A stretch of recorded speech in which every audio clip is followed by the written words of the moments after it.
Tomorrow I was about to give my NEET PG exam at 9 a.m. But today, 1 hour back at 10 p.m., NMC announced that exam is postponed and no new date is yet announced. So my question is why always the students are to suffer? If I were to talk to the authorities, I would question them. I would ask them, why are you putting these youngsters through needless trouble? See, first of all, it's not as if life is specifically targeting you or the student community. You know what to do in this situation. You had an important exam the next day, and then suddenly you have probably been told that the exam has been postponed. See, that's the way. It disturbs lakhs and crores of participants and their families and the entire society. So what will you do when all these bad things again happen to you? But I'll still tell you. Pranam Acharya Ji. I want to ask question regarding suffering of the students. Tomorrow I was about to give my NEET PG exam at 9 a.m. But today, 1 hour back at 10 p.m., NMC announced that exam is postponed and no new date is yet announced. Reason may be ongoing NEET UG scam. So my question is why always the students are to suffer? This is very harsh for us. Means I am thankful to Acharya Ji that I don't got panicked so much, but still we are suffering. So I want some. I don't know what to do next. Yes, you must not suffer. See, first of all, it's not as if life is specifically targeting you or the student community. There's an entrance exam, and that implies there are places worth gaining entrance to. No? So the nation has raised a lot of good institutions for you students. Right? So that does not mean that the society or the country wants its students to suffer. India has some of the best medical institutions in Asia. We need many, many more of them, but still, we can be proud of the ones that we already have. So there are things that you can feel satisfied about and proud of.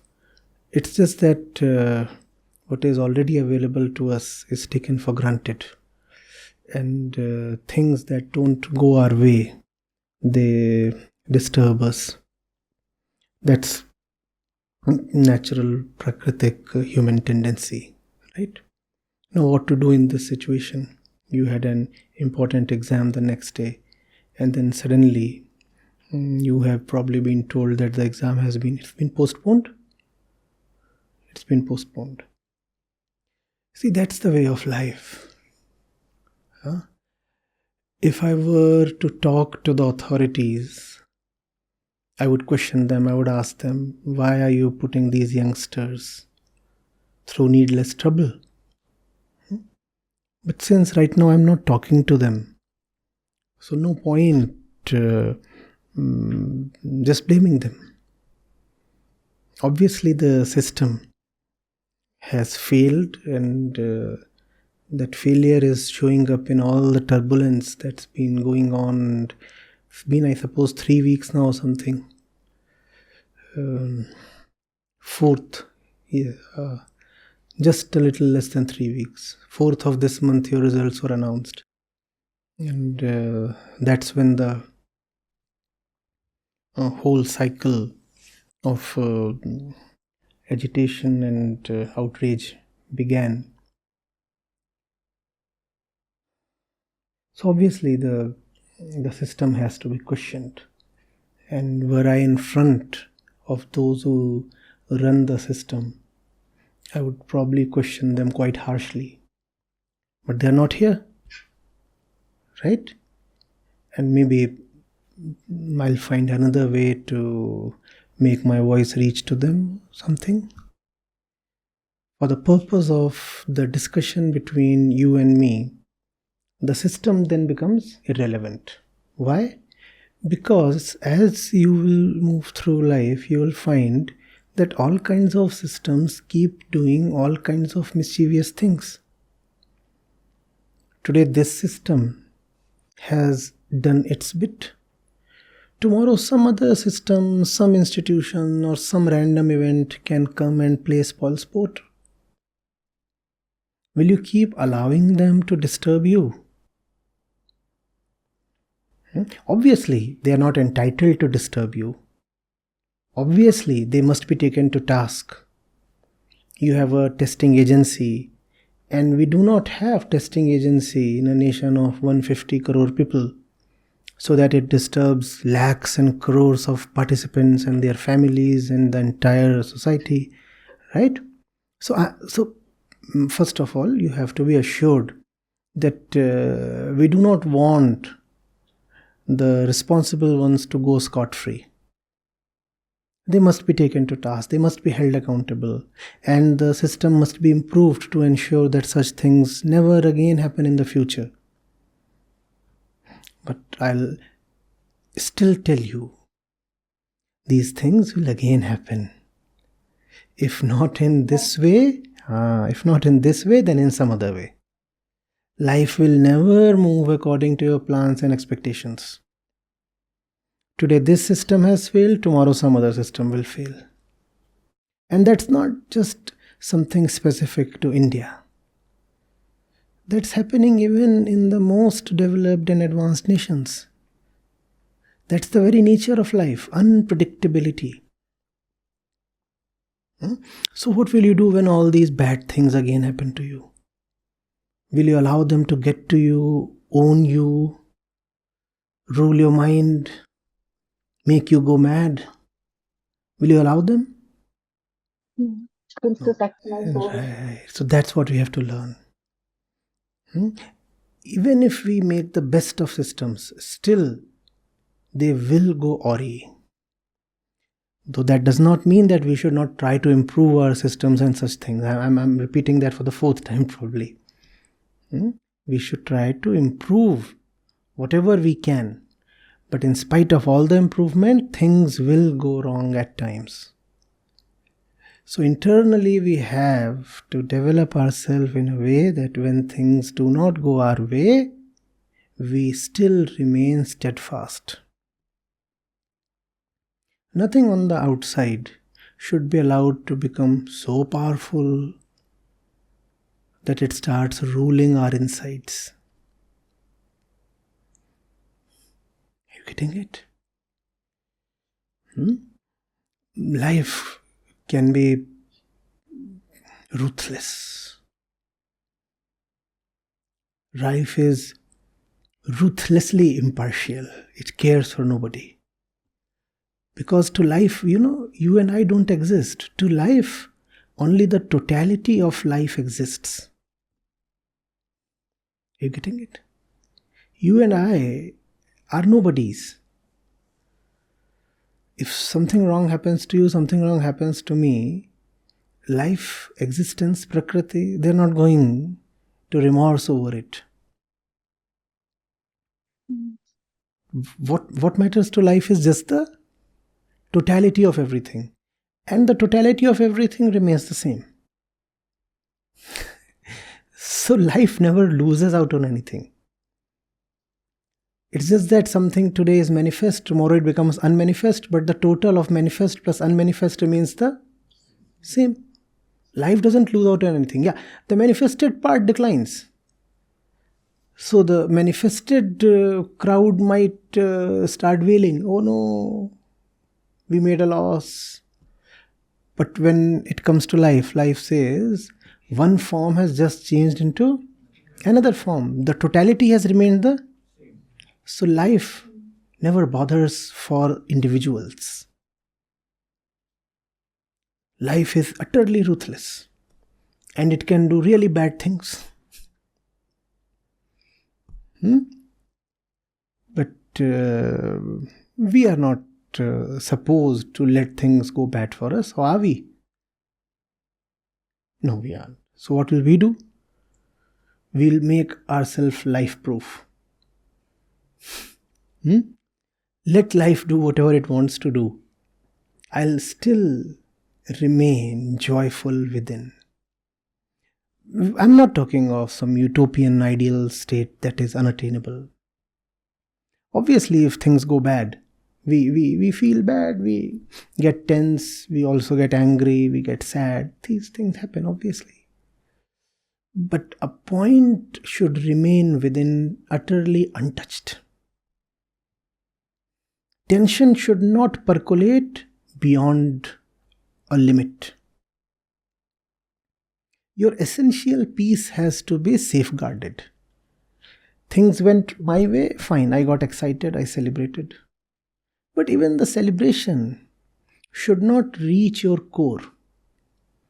The core should remain untouched by all happening, good or bad, positive or negative. Something great happened, yes, I got happy. I danced around. Fine. It stops at that. Something really bad happened, I cried for a while. Then I went to sleep. I allowed myself to hear some melancholy songs. I remained tense and sad for 8 hours or 2 days or something. And then I bounced back. I recovered. I recouped. That's the maximum I can allow life to disturb me. 8 hours, 2 days, something. This much allowance has to be given, We are not supermen and superwomen. If bad things happen, we must allow ourselves to feel a little down. That's all right. That's a part of your humanness.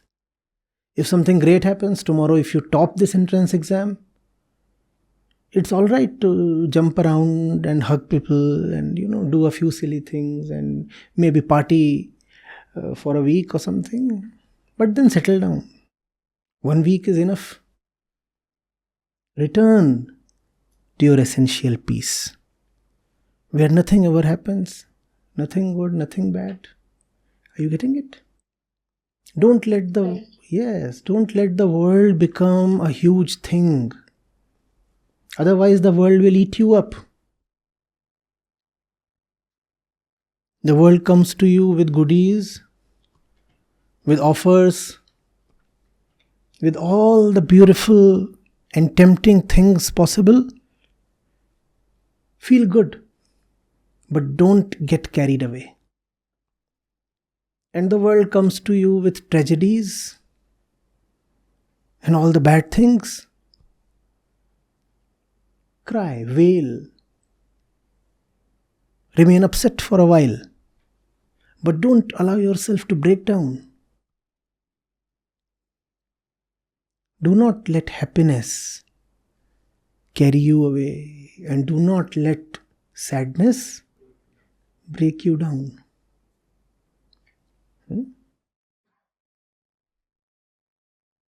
Participate in the world. The happiness, the sorrow, the laughter, the merries, the arrivals, the departures. But do not get possessed by the world. Maintain a separate identity, an identity that is unavailable to the world. Do not share the password. The world should not be allowed to log into your heart. The heart must remain inaccessible to the world. The heart is a very special place. The point that I was talking of, the point that must remain untouched always. The heart is called that point. The heart is a very special, a very sacred place. All these profanities, somebody leaked the paper, somebody was, charging some money, and black money was changing hands, and some government official was involved, and all these are like stupid things. And they'll keep happening all your life. Good things will also happen. Neither good nor bad should become too big on you. It's all right. Dance around for a while and then say, fine, it's all right. Or beat your chest for a while and then just say, fine, it's all right. At some point, you should be able to simply say, it's all right. Enough of disgust or enough of celebration. It's all right.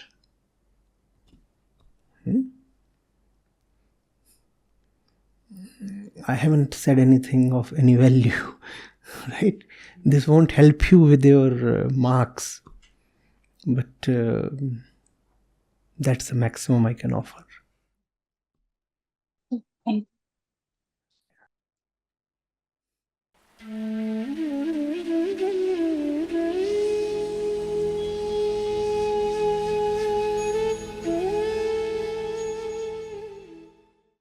you.